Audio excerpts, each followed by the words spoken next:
안녕하세요. 이해 쉬운 K주식 분석입니다. 2025년 6월 3일, 오늘은 지능형 로봇 서비스, 이 분야에서 주목받는 기업이죠. 클로봇, 종목 코드 466100에 대해 좀 자세히 살펴보겠습니다.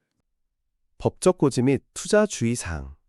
본 콘텐츠는 도입부에 명시한 날짜 기준 데이터로 제작자의 보유 여부도 화면에 공개한 종목을 다룹니다. 콘텐츠에 오류가 포함됐을 가능성과 검증되지 않은 평가 방법론을 사용했음을 안내하며 어떠한 경우에도 투자 권유가 아님을 명확히 합니다.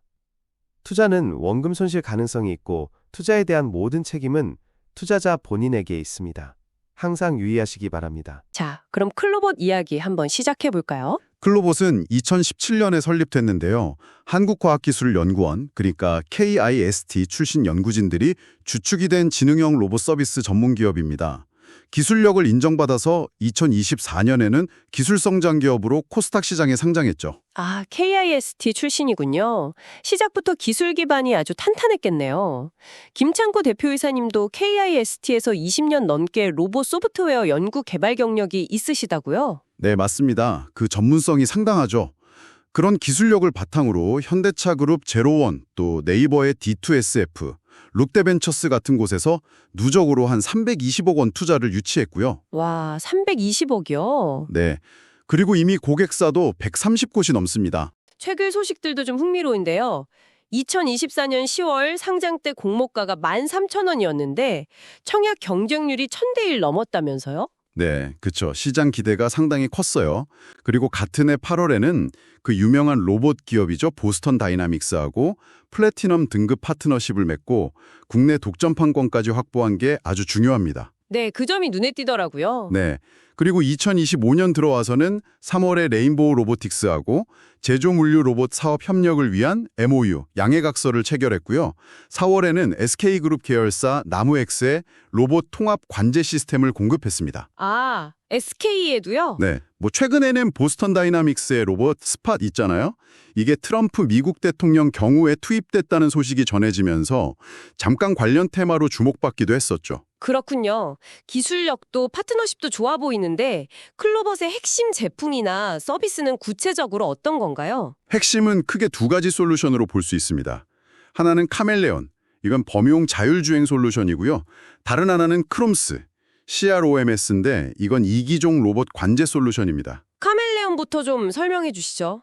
범용이라는 말이 좀 인상 깊네요. 네, 카멜레온은 이름처럼 진짜 다양한 종류의 로봇 하드웨어에 적용될 수 있는 자율주행 소프트웨어예요.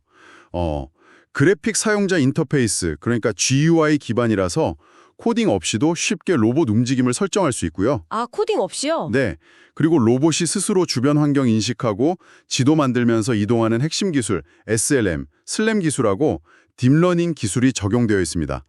라이센스 형태로 판매돼서 로봇 한 대당 매출이 발생하는 구조고요. 그렇군요. 그럼 크롬, 이건 어떤 역할을 하나요?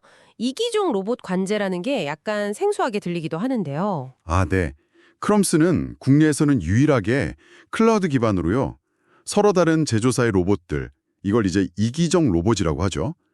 이걸 한 곳에서 통합 관리할 수 있는 시스템입니다. 특정 로봇 하드웨어나 운영체제, OS에 상관없이 여러 로봇 상태를 실시간으로 보고 원격으로 관리할 수 있다는 게 큰 장점이죠. 아하, 그러니까 단순히 로봇을 만드는 게 아니라 로봇들이 제대로 일하도록 하는 핵심 소프트웨어, 솔루션을 제공하는 역할이군요. 맞습니다. 그래서 관련 테마로 로봇, 소프트웨어 플랫폼, AI 로봇, 물류자동화, 스마트 팩토리 이런 게 언급되는 거군요. 올해의 대한민국 로봇 기업에 4년 연속 선정된 것도 이런 기술력을 인정받은 결과겠고요. 네, 정확합니다.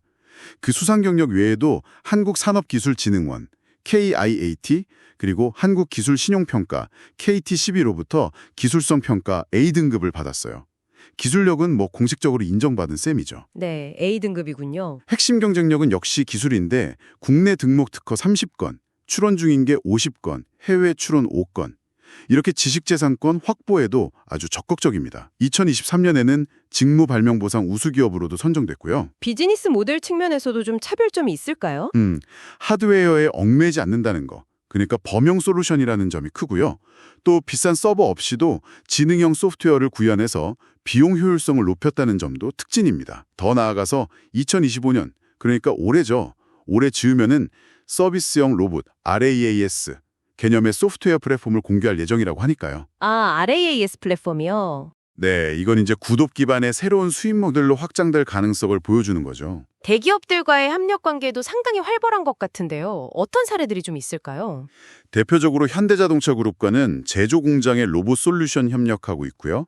앞서 말씀드린 대로 제로원을 통해 투자 유치도 받았죠. 보스턴 다이나믹스와는 전략적 파트너십을 통해 스팟 로봇 국내 독점 판매권을 확보했고요. 네, 스팟 로봇. 네, 이걸 기반으로 LG CNS와 컨소시엄을 이뤄서 인천국제공항 로봇 도입 프로젝트, 이게 한 10억 원 규모였는데 이걸 수주화하는 성과도 있었습니다. 아, 인천공항 프로젝트도요. KT, 현대차, 한국문화정보원 등 이미 130곳 넘는 고객사를 확보했고 SK 나무엑스에도 시스템 공급하고 꾸준히 사업 영역을 넓히고 있네요. 그렇습니다. 네임보우 로보틱스와의 MOU 체결도 앞으로 시너지가 기대되는 부분이고요. 자, 그럼 이제 클로봇을 둘러싼 긍정적인 측면, 그리고 또 주의해야 할 부분, 호재와 악재를 좀 살펴보겠습니다. 네, 먼저 긍정적인 요인, 그러니까 호재를 좀 보면요.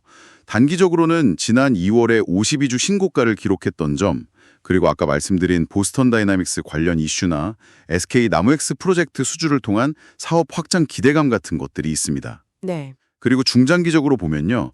전 세계 로봇 시장이 2025년에는 1,300억 달러를 넘어설 걸로 전망되고요. 국내 시장 역시 13조 원 이상으로 성장할 것으로 예상됩니다. 전방산업 성장세가 아주 뚜렷하죠. 특히 AI, 인공지능 로봇 시장은 2030년까지 640억 달러 규모로 급성장할 것으로 예측돼서 클로버텍에는 이게 큰 기회가 될 수 있습니다. 물론 밝은 전망만 있는 건 아니겠죠. 고려해야 할 위험 요인, 악재는 어떤 게 있을까요? 네, 아무래도 재무적인 측면을 좀 봐야 하는데요. 2024년에 영업 손실이 75억 원으로 전년보다 좀 늘어났고요. 올해 1분기 매출 역시 전분기보다는 감소한 모습을 보였습니다. 아, 손실이 확대됐군요. 네, 아직은 뭐 성장을 위한 투자 단계로 볼 수도 있지만 수익성 개선 시점이 중요해 보입니다. 시장 측면에서는 작년 11월에 주식 매수 선택권 행사 물량이 좀 부담으로 작용했었고 올해 3월에는 로봇 관련주들이 전반적으로 조정을 받으면서 차익 실현 매물이 나오기도 했었죠. 그렇군요. 자, 마지막으로 클로봇이 속한 시장의 전반적인 정보와 트렌드를 좀 짚어주시죠. 네, 2025년 로봇 산업의 주요 트렌드를 보면요. AI 기술과의 통합이 더 심화되고 사람과 비슷한 형태의 휴머노이드 로봇이 발전하고요. 또 환경이나 사회적 가치를 고려한 지속 가능성, 그리고 로봇을 활용한 새로운 비즈니스 모델 등장, 마지막으로 아까 언급된 서비스형 로봇 RAAS의 확산 등을 꼽을 수 있습니다. 네. 특히 물류 자동화 시장은 고령화나 노동력 부족 문제, 또 비대면 서비스 수요 증가 때문에 꾸준히 성장할 걸로 보입니다. 이런 시장 환경이 클로봇에게는 구체적으로 어떤 의미가 있을까요? 정부의 로봇 산업 육성 정책이나 기업들의 자동화 수요 증가는 분명히 긍정적인 기회 요인입니다. 또 AI나 첨단 기술 발전은 클로봇의 솔루션 경쟁력을 또 높여줄 수 있고요. 네, 그쵸. 하지만 원자재 가격 상승이나 글로벌 공급망 불안정 문제, 그리고 또 경기 침체 시에 기업들의 투자가 위축될 수 있다는 점은 잠재적인 위험 요인으로 고려해야 할 것 같습니다. 네, 오늘 클로봇에 대해서 정말 다각도로 살펴봤습니다.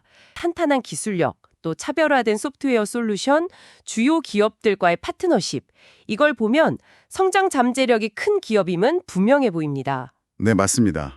하지만 말씀해 주신 것처럼 지속적인 영업 손실이라든지 시장 변동성 같은 과제도 안고 있다는 점을 확인했습니다. 네, 오늘 저희가 분석해드린 기업 개요부터 시장 정보까지 이 6가지 내용이 클로봇이라는 기업을 이해하시는데 좀 도움이 되었기를 바랍니다.